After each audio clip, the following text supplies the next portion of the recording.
Allora, come saprete, in Europa, al Parlamento europeo, i partiti italiani poi si collegano, fanno riferimento a grandi famiglie politiche europee.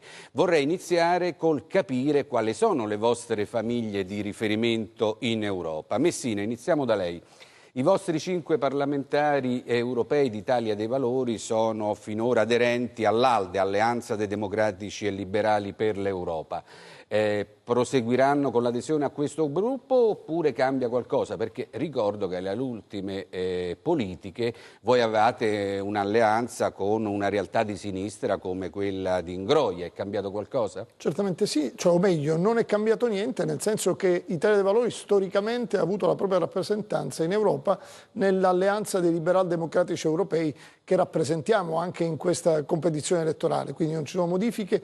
Chiaramente il progetto è importante, per cui stiamo all'interno dei liberal democratici, ma fondamentalmente questa Europa non ci piace, vogliamo vedere se questo progetto riusciamo a rilanciarlo, ci confrontiamo sui temi all'interno di quella che è sempre stata la nostra famiglia europea. Ecco, la vostra famiglia europea, perché qual è il valore dell'Alleanza dei Democratici e Liberali che vi richiama a questo gruppo?